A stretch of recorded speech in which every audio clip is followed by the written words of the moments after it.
അസ്സലാമു അലൈക്കും വറഹ്മത്തുള്ളാഹി വബറകാതുഹു. ബിസ്മില്ലാഹിർ റഹ്മാനിർ റഹീം. അൽഹംദുലില്ലാഹി റബ്ബിൽ ആലമീൻ. വസ്സലാത്തു വസ്സലാമു അലാ അഷ്റഫിൽ മുർസലീൻ വഅലാ ആലിഹി വസഹ്ബിഹി അജ്മഈൻ. ടെൻഷനില്ലാതെ എങ്ങനെ നമുക്ക് ജീവിക്കാം?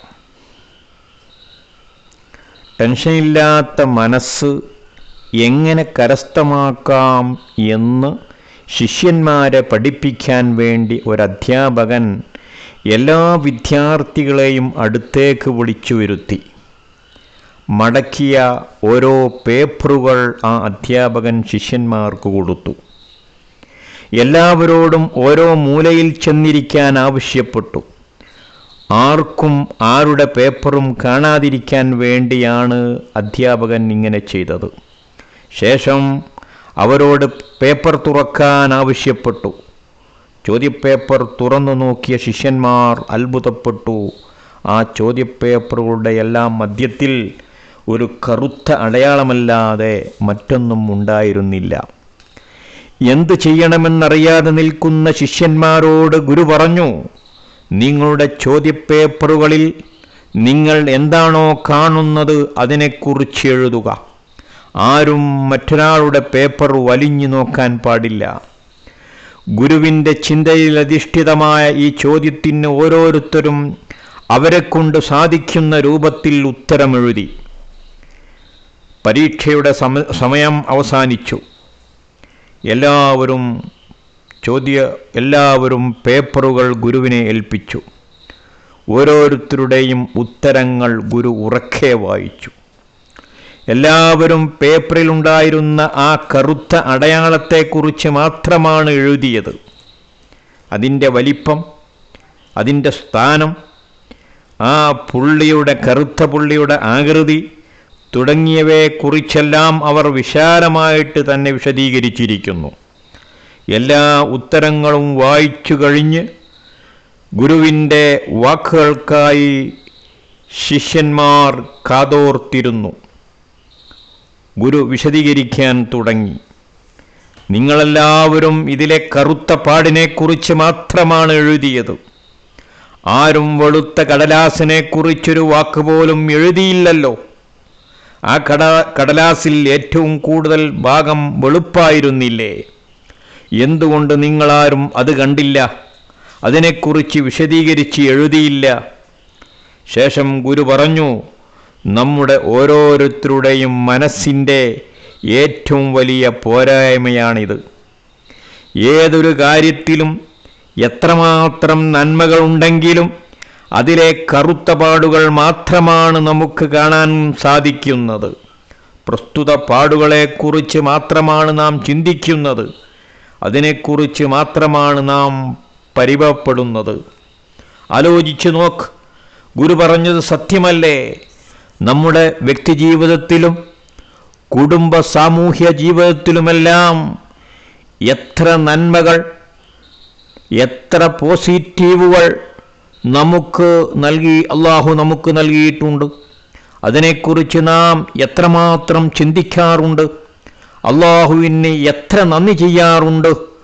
നമുക്കെപ്പോഴും പരാതികൾ, നെഗറ്റീവുകൾ മാത്രമേ സൃഷ്ടാവിനോടും സൃഷ്ടികളോടും പങ്കുവെക്കാനുള്ളൂ. കടം തീരുന്നില്ല, വീട് വച്ചിട്ടില്ല, മക്കളില്ല, ആൺകുട്ടിയില്ല, എന്നും രോഗമാണ്, നല്ലൊരു ജോലിയില്ല, മകളുടെ കല്യാണം ശരിയാകുന്നില്ല, ഇണക്ക് സൽസ്വഭാവമില്ല, അമ്മായിമ്മക്ക് കരുണയില്ല, അയൽക്കാർ ശരിയല്ല. ഇങ്ങനെ 100 കൂട്ടം നെഗറ്റീവ് ചിന്തകൾ മാത്രമാണ് നമ്മുടെ ഒരു ദിവസത്തെ ജീവിതം. നാം ഒന്ന് ആലോചിച്ചു നോക്കൂ, അള്ളാഹു നമുക്ക് എത്ര അനുഗ്രഹങ്ങൾ നൽകിയിട്ടുണ്ട്. യജമാനനായ അള്ളാഹു നമ്മെ മുസ്ലിമാക്കി. അള്ളാഹു സുബ്ഹാനഹു വ തആല നമുക്ക് ആരോഗ്യം നൽകി. അള്ളാഹു സുബ്ഹാനഹു വ തആല നമുക്ക് ബുദ്ധിശക്തി നൽകി, പൂർണ്ണ വളർച്ച നൽകി. ചലനശേഷി നൽകി, കാഴ്ച ശക്തി നൽകി, ശ്വസിക്കാനുള്ള വായു നൽകി, കുടിക്കാനുള്ള വെള്ളം അല്ലാഹു നമുക്ക് സുലഭമായി നൽകി. യജമാനനായ അല്ലാഹു നമുക്ക് ഇണയെ നൽകി. അല്ലാഹു നമ്മെ പട്ടിണിലാക്കിയിട്ടില്ല. നമ്മെ അല്ലാഹു തെരുവിലേക്ക് ഇറക്കിയില്ല. അല്ലാഹു നമ്മെ യാചകനാക്കിയിട്ടില്ല. ഇത്തരം 1000 അനുഗ്രഹങ്ങൾ നമ്മുടെ ജീവിതത്തിൽ അല്ലാഹു നൽകിയില്ലേ? വായിക്കാനുള്ള അറിവ്, നോക്കാനുള്ള കണ്ണ്, പിടിക്കാനുള്ള കൈ, ഇരിക്കാനുള്ള ശക്തി, മനസ്സിലാക്കാനുള്ള ഗ്രാഹ്യശക്തി, വായിക്കാനുള്ള തൗഫീഖ്, ഉൾക്കൊള്ളാനുള്ള മനസ്സ്, ഇരിക്കാനുള്ള സ്വസ്ഥമായ സ്ഥലം, വാങ്ങാനുള്ള ക്യാഷ്, വായിക്കാനുള്ള സമയം എന്നിങ്ങനെ എത്രയെത്ര അനുഗ്രഹങ്ങളാണ്. എണ്ണിയാൽ ഒടുങ്ങാത്ര എത്രങ്ങാനും അനുഗ്രഹങ്ങളാണ് നമ്മുടെ ഓരോ സെക്കൻഡുകളിലും അല്ലാഹു നമുക്ക് ചെയ്തു തന്നിരിക്കുന്നത്. പക്ഷേ ഇതിനെക്കുറിച്ചെല്ലാം ദിവസത്തിൽ ഒരു തവണയെങ്കിലും നാം ചിന്തിക്കാറുണ്ടോ? അൽഹംദുലില്ലാ എന്ന് ഖൽബിൽ തട്ടി നാം പറയാറുണ്ടോ? അതേസമയം ഈ നന്മകളെല്ലാം ലഭിച്ചിട്ടും അതിനൊരു നന്ദി വാക്ക് പറയാതെ ലഭിക്കാത്തതിനെ കുറിച്ചുള്ള പരാതികൾ മാത്രമാണ് നമുക്ക് പറയാനുള്ളത്. ഈ പരാതികൾ മാത്രം കൽബിലിട്ട് നടക്കുന്നത് കൊണ്ടാണ് നമ്മുടെ ജീവിതം ടെൻഷനടിക്കുന്നത്. പ്രയാസങ്ങളെ മറികടക്കാനുള്ള ഏറ്റവും നല്ല മരുന്ന് അല്ലാഹുവിൻ്റെ അനുഗ്രഹങ്ങളെ കുറിച്ച് ചിന്തിക്കലാണ്. അങ്ങനെ ചിന്തിക്കുമ്പോൾ ജീവിതത്തിലെ ഒരു പ്രയാസവും നമ്മെ ദുഃഖിപ്പിക്കുകയില്ല. നമ്മുടെ മനസ്സ് നിറയെ അല്ലാഹുവിൻ്റെ അനുഗ്രഹങ്ങൾ മാത്രമായിരിക്കും. ഇതേ അനുഗ്രഹബോധം നമ്മുടെ കുടുംബജീവിതവുമായി ചേർത്ത് വായിച്ചു നോക്കൂ. കുടുംബജീവിതത്തിൽ 100 കണക്കിന് അനുഗ്രഹങ്ങൾ നമുക്ക് കണ്ടെത്താൻ കഴിയും. വിവാഹം ചെയ്യാനുള്ള തൗഫീഖ് അല്ലാഹു നമുക്ക് നൽകി. ദാമ്പത്തിക ബന്ധത്തിനുള്ള ശക്തി അല്ലാഹു നമുക്ക് നൽകി.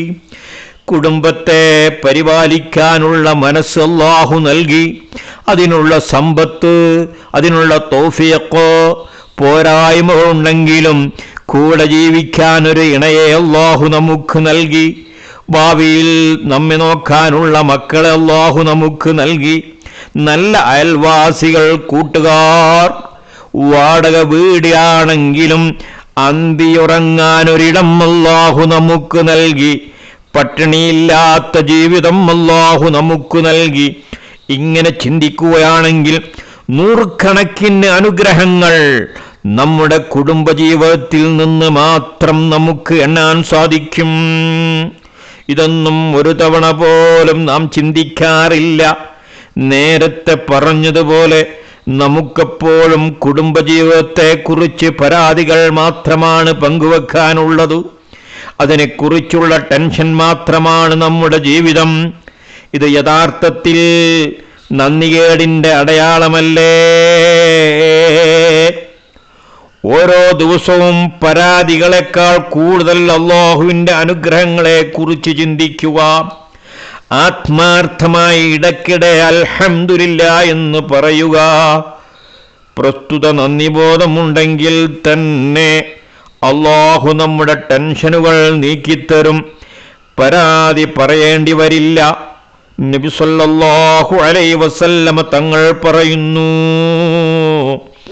അഫ്ളലു ദുആഇ അൽഹംദുലില്ലാഹ്. ഏറ്റവും നല്ല പ്രാർത്ഥന അൽഹംദുലില്ലാ എന്നാകുന്നു.